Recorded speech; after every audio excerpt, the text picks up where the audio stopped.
Well, hey everyone, welcome to Settle for Three. This is episode four. Wow, we are really racking up the episodes here. Make sure you like and subscribe.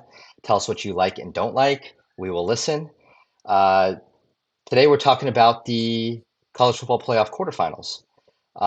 So before we get into that, first of all, guys, Happy New Year's or Happy early New Year's. And I want to ask each of you, starting with Cameron, what is your New Year's resolution for the playoff selection committee? Let's get the top 12 teams in next year.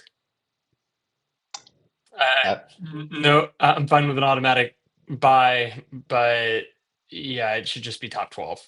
Don't worry about conference champs, and that's it. Fair, Evan? Figure out a way to be a lot more transparent. You can make the decisions behind closed doors, but at least for the selection criteria, don't have us all guessing next year. Mine is just don't be afraid to make the necessary changes. You know, going from 4 to 12 was a great first step.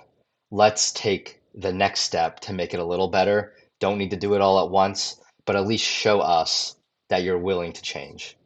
I think that's just what college football fans would appreciate in general. So, with that said, let's look at the updated bracket. We are on to quarterfinals, and guys, we have officially moved to bowl games. Peach, Rose, Fiesta, Sugar, those are all up next, and those will be quarterfinal games. Cam, I want to ask you just because someone at my work said they wanted on-campus games until the semifinals. Do you like the bowl games getting involved now? Uh, Personally, I do like that these become bowl games. I was actually a huge advocate for keeping these as home games. However, I think there is still some love for bowl season. I think a lot of the games that are not in the playoff aren't very important and, can probably be dropped. But some of these big ones, I really like having as neutral site. Now, sometimes it can really play to the benefit of a team. Let's say, for example, if Georgia was playing in Atlanta. But in general, I personally like these played from the second round on at neutral sites. I mean, I agree with you. It just makes the bowl games more relevant. I mean, everyone would be opting out if these were non-playoff games. Evan, do you agree with us on that? Yeah, yeah. The if these were not bowl games, then the other, you know, however many bowls there are would just be so unimportant at that point. And by that point, why do you even care about winning 6 games in a season if you're trying to push for a bowl if you're not going to go perfect and try and make the college football playoffs? So leaving these as bowl games, I think is good. It can obviously use some tweaking around, but yeah, that's these are good. And Evan, before we move on, what is the most exciting game here on paper? The rematch between Oregon and Ohio State, one team that has been so consistent the entire year and hot, and then the other one that just made a top 10 team look like they didn't even belong there. All right, guys. Well, we've looked at the playoff bracket, so let's just go ahead and get right into the games. First up, we got 6 seed Penn State facing 3 seed Boise State. Really weird seeing Boise State as the 3 seed, but that's the way the playoffs work for now. That's on Tuesday night. And Evan, Penn State's a very healthy 11-point favorite. I feel like that's a good number. Do you agree? Yeah, it's a pretty good number. Story about this one is probably going to be Ashton Genty. He's got to prove whether the selection committee for the Heisman got it right or if they didn't, if he deserved to be that number one spot.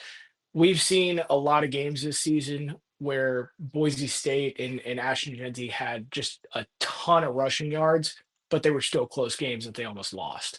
So, this game in general, Penn State's just way too well rounded. They've got a top 10 rushing defense. They, behind James Franklin, he's a defensive guy too. I just don't know that Ashton Genty and the rest of the team's going to be able to do what they've done the rest of the season. So I think Penn State is pretty healthily gonna win this one. And I just got a follow up for you. So I feel like it's a win-win for Boise State. Obviously, it's a win if they win, but it's a win if Genty gets that 132 yards and breaks the record, because then you're going to see Yep. Boise State's name up there. So I think they're going to give them the rock a lot, and whether they win or lose, they're gonna try to give them that record. But Cam, how are you feeling about this game? Believe it or not, I'm still gonna lean Penn State. but there were a lot of different reasons that I actually feel Boise State will probably cover that 11-point spread. Um, Maddox Madsen, I know we've talked about him a number of times this season. I mean, he's been extremely methodical. 2,700 yards, 22 touchdowns, and 3 picks. Obviously, we all know about Genty. And then they also have two receivers that have combined in Cameron Camper and Matt Lauder. Their star tight end for 1,500 yards and 10 TDs. They also have 18 and a half sacks between two of their best defensive ends. This is not a team that, quite frankly, is bad. And then the only other thing you can point at is they haven't played anybody, but then you go and actually look, and whether or not it was a down game or what it was, they lost to Oregon by 3 in week 2 or 3 of the season. They are more talented, I think, than we give them credit for. I think this game is a bit closer than that 11-point spread currently shows. And I think it'll be a fun game to watch. The other big call out I have in that really close loss that they had to Oregon, Maddox only completed 43% of his passes for under 150 yards, and they still kept it that close. So So there is talent there. so he's a sneaky good quarterback. I don't think he's going to wow Yeah. you, but 22 touchdowns, 3 interceptions. I mean, you can definitely live with that. The guy's not going to go out there and make mistakes. But Yeah. Evan, I want to get some more from you on this. Penn State's seventh in the NCAA in rushing yards allowed, 100.4 per game.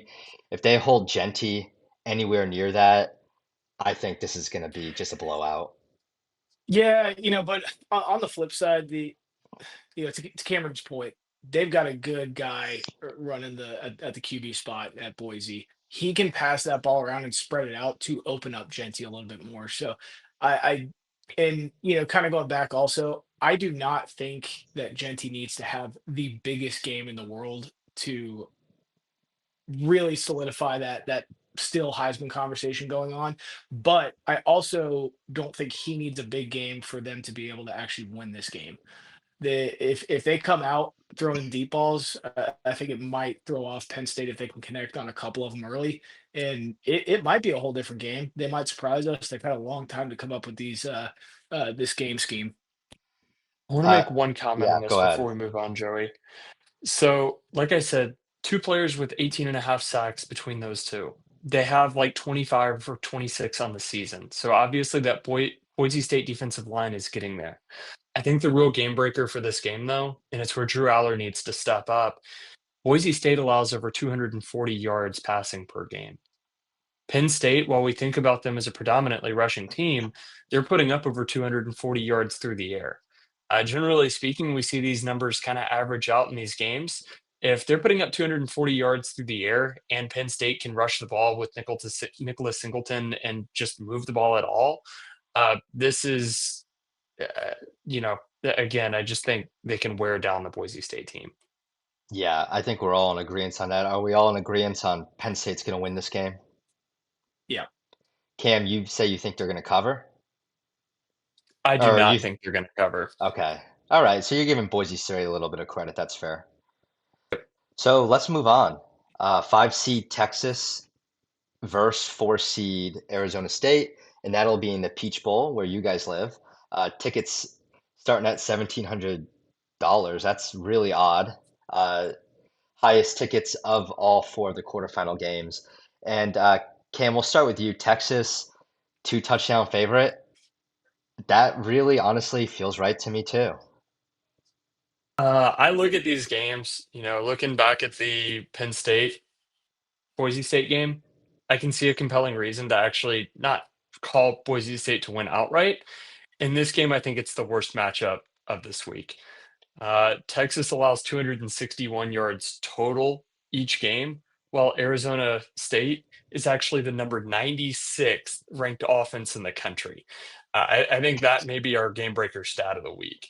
Cam Scatabo has been absolutely fantastic. 3 touchdowns over the last 4 games. Joey, I think that was actually your stat line. Yeah. Thanks for So taking it. want to make sure that I'm giving you Thanks, credit. thanks for taking my line. uh, but I question if they'll even be able to get into the red zone. I really think Texas has time of possession on this. I think they have the offense rolling. I've been asking for it for a few weeks now. Let's get Arch Manning to actually have the ball. Texas, I think 13.5 isn't enough. So, so you're saying it's going to be that much of a blowout that Archie's going to come in and play, or you want to see Archie? I think we should see Arch in this regardless, even if they're only up by 14, 17 points. I think go ahead and put him in. He needs the snaps going into the future games. The only reason to hold up is if they really want to keep this a secret. Evan, are you bullish on Texas as well? Yeah, but on the flip side, I wouldn't be surprised if this game ends up being close only because it's so high scoring. So Scadaboo, you mentioned him, phenomenal season he's had, over 1,500 yards, 19 touchdowns on the ground. That's pretty good. And if you look back at the games that Texas has lost to Georgia, they didn't lose through the air. They lost on the ground, both of those games. So if he can have a good game, if the offensive line gets some pretty good pushes, I think it might be a high scoring game. Now on the flip side, I think they're just outmatched at all different levels. That I don't know if they're going to be able to get close enough, excuse me, for Scadaboo to have that great a game because they can't just feed him the entire time. They've got some of the best corners in the league on Texas defense, so I don't know if they're going to be able to spread the ball around too much. So it's it's a pretty healthy line there. I think Texas easily covers that, but I wouldn't be surprised if Arizona State can get out early and score pretty early. That you may see it a little bit closer, but a very high scoring game. You know, Scatterboo plus 850 to get 3 rushing touchdowns. The Longhorns have allowed less than 1 rushing touchdown a game all season. So, With do you, teams not yeah, named Georgia. yeah. So would I spray a few bucks on that? Maybe, but I wouldn't go betting your whole paycheck on that because I don't think that's going to No. happen. So But let's, if they come close, it's because of Cam Scadaboo. yeah, It's totally he's the agree. reason. Totally agree. And One what? player, I oh, Go go ahead, ahead, Cam. Joey. I'm sorry. Yeah, I I was going to just say the only you're good. I just think it's odd to see. Do you guys think Arizona State is one of the best 12 teams? Cam? No, I mean, I don't either. No, I don't, but I am happy to see them in there. Only because again, they were supposed to be last in their conference this year and somehow got found their way to a bye in the playoffs. I mean, I feel like the Big 12 is like a glorified American conference now.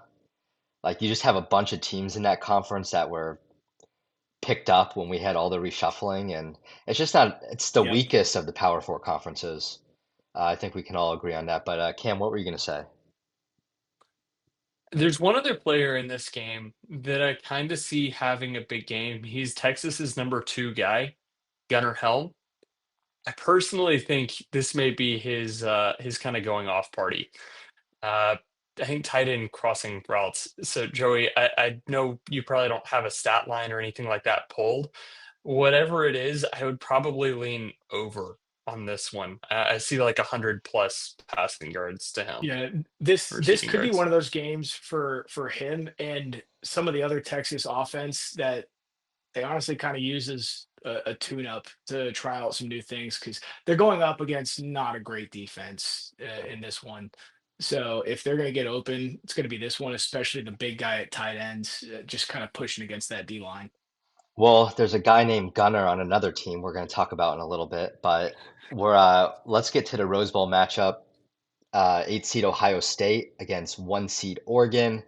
The underdog, or actually the number 1 seed undefeated team, Oregon Ducks, are the underdog. I mean, I guess it's a pick 'em. Ohio State's minus 2.5 point favorites. The over/under is 55.5. We're getting a very traditional-esque Rose Bowl game here. I think this has the potential to be the most exciting one. Uh, Evan, you think Oregon can pull this one off? So, I mean, first, I'm surprised that Ohio State is opening up as a favorite in this one. So am I. Just plain and simple on paper, other than the defense, Oregon has better stats just all around from or than Ohio State. And on the defensive side, they're both top 10 defenses. Hmm. So it's not like there's that much of a gap. So I'm a little bit surprised in that area. On the other side, I think Vegas is really just looking at that game against Tennessee. They've completely forgotten about the game against Michigan at this point, and they're just kind of looking throughout the season. It's hard to beat the same team twice in a season. So usually Unless I you're would have Georgia. just favored exactly. So that's what I was going to say. Usually I would favor on the side of Ohio State winning just because it's so hard, but Georgia's already showed that they can do it against a team right about this caliber. But yeah, I think Dylan Gabriel is going to take this game and put it on his back. I really do, like he did against Penn State. That bye week that they had last week, Oregon, I think they really needed it, just like this entire season. They went the longest stretch of pretty much any team without a bye week, and they still went undefeated the entire season. So they're going to come in healthy. They're going to come out strong and fast. I think they're going to take this. I think it's going to be closer than we think, but I do think that they're going to win by more than they beat Ohio State earlier in the season. Cam, Jordan James has a touchdown in every game except two this season. Ohio State defense is fifth in yards per carry allowed, 2.9. Feel like we're going to have to see a balanced attack from Oregon through the air and on the ground for them to pull this one out. The big thing that I look at for this game, last time that they played, it's super, super, super hard to beat a team at home. This game is on the West Coast, so theoretically it's closer to Oregon than it is to Ohio State, but it's also like 1,500 miles south. Um, in this game specifically, I think you have to look at the two quarterbacks. Jordan, the running back for Oregon, I think might not be the biggest game breaker in this game. I really look at Dylan Gabriel. I think he's going to have to perform really, really well. There's a reason that he was number two or number three in the Heisman rankings. I think number three, but he has 3,600 yards, 28 touchdowns, and six picks in the year. He's been efficient. He's gone through the air in basically every way that he's needed to. But in this game, I think it's going to be really hard.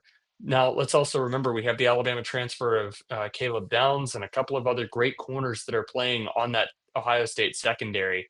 I personally lean Ohio State in this game. I think last week's game against Tennessee was actually a more helpful tune up in preparation for this than anything. You can't forget about Michigan, but I think that's also locker room banter.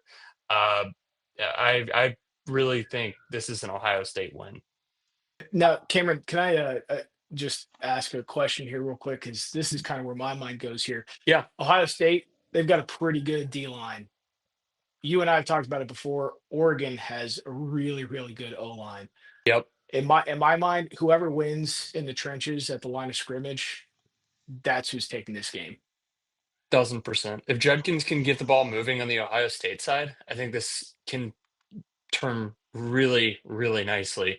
But to Joey's point, if James gets going on the Oregon side, to your point, Evan, whoever kind of wins that offensive defensive line struggle is what it's going to be, is probably the winner. And Just unlike the last week, we don't have weather playing a factor here.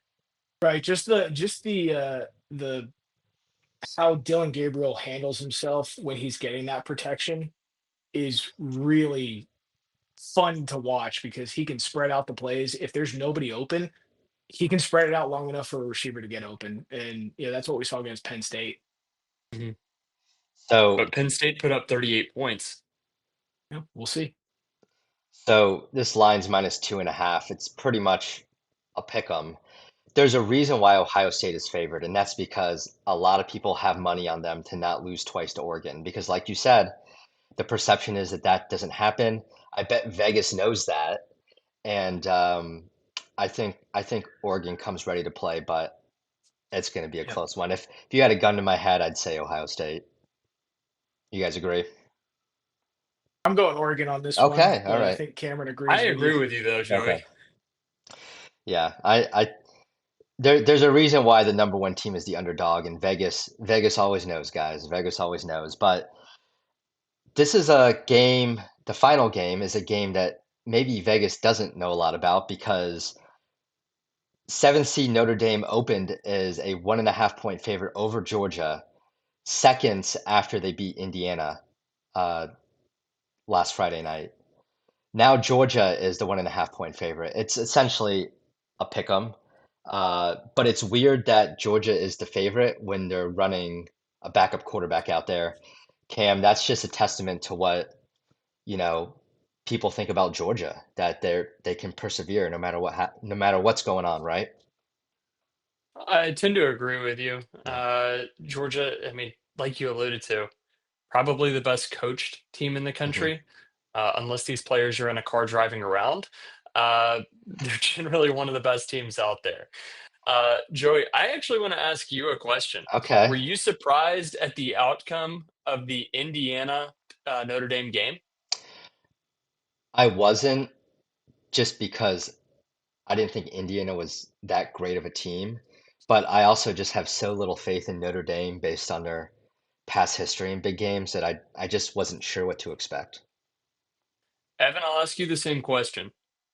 No, not surprised. Notre Dame's gotten better throughout the whole season, and Indiana just didn't. Okay.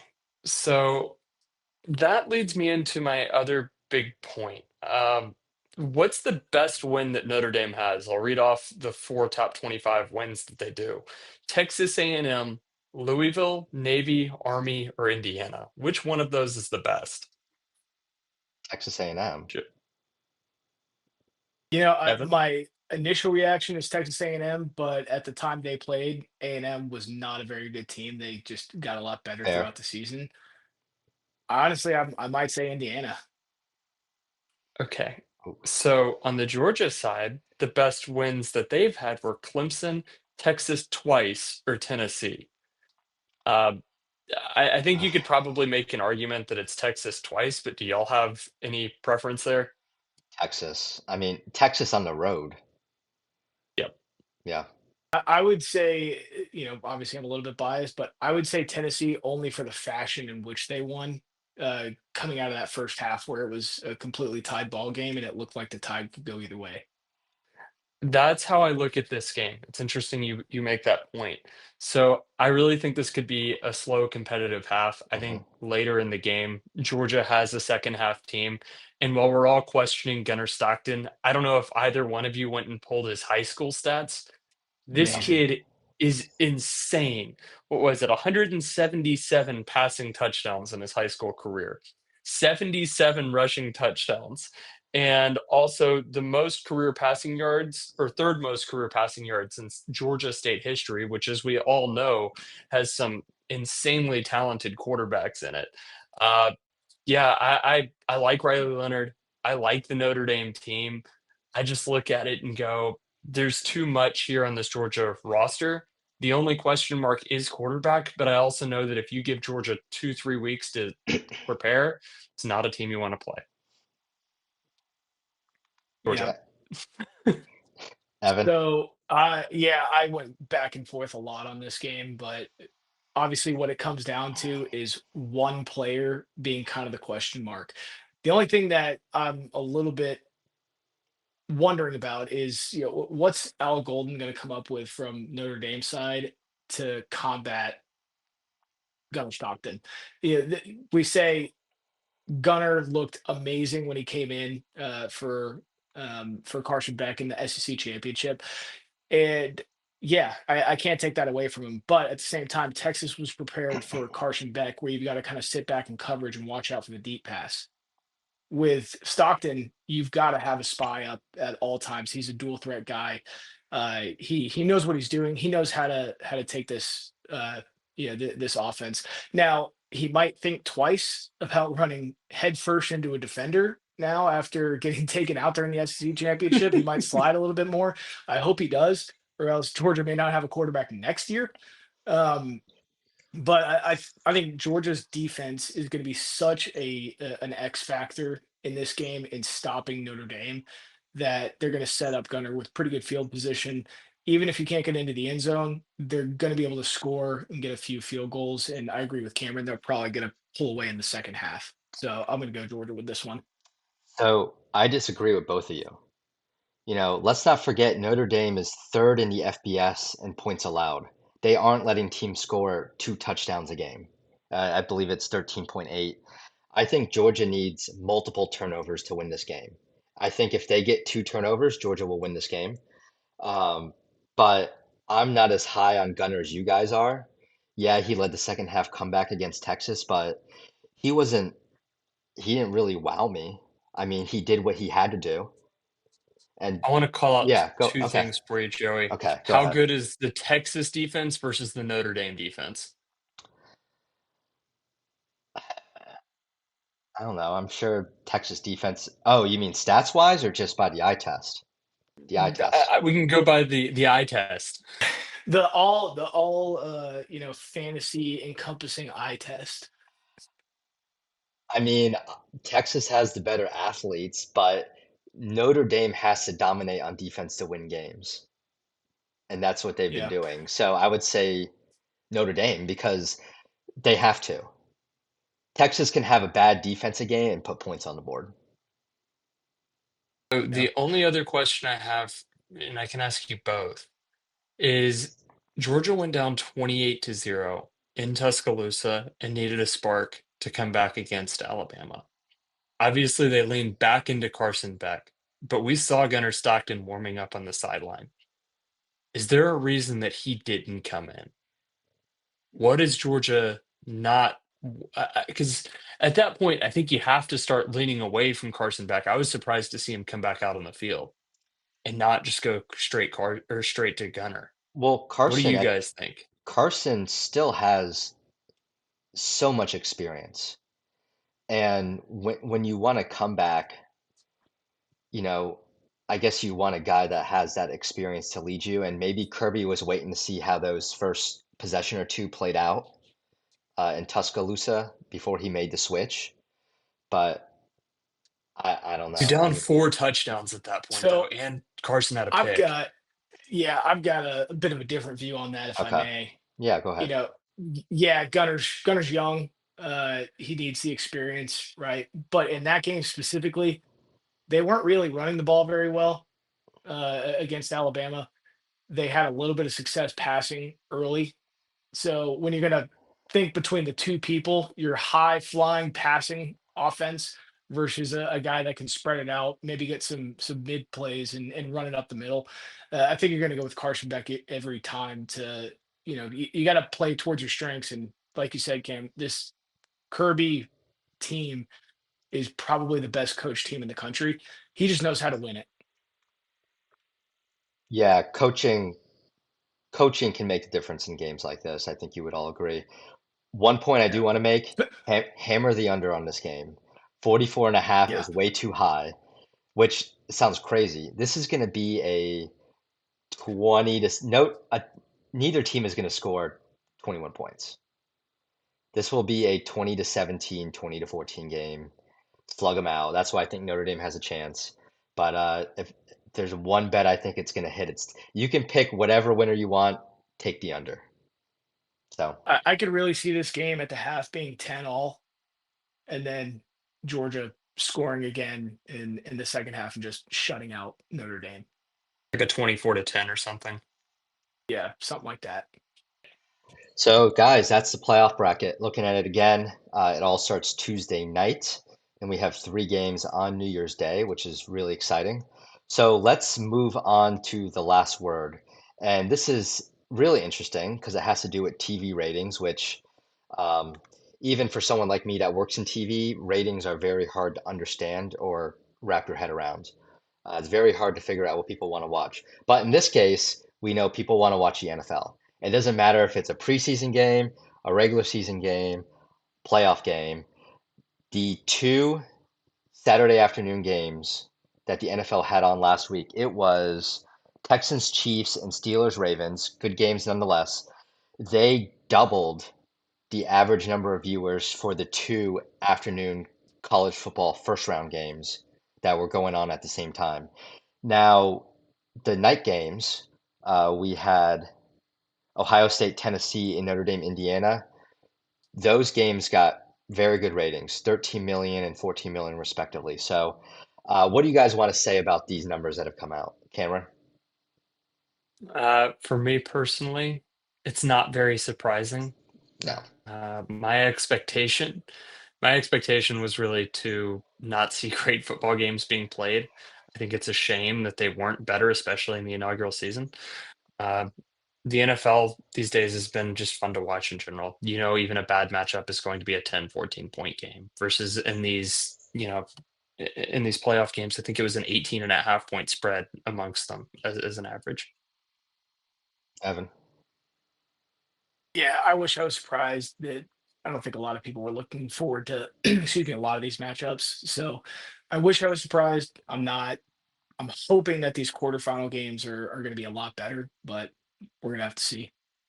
But Cameron, back to you real quickly. You said these games, no one wanted to watch a blowout, but can you count on more than one hand, like the number of times we have a great semifinal game when there was a 14 playoff?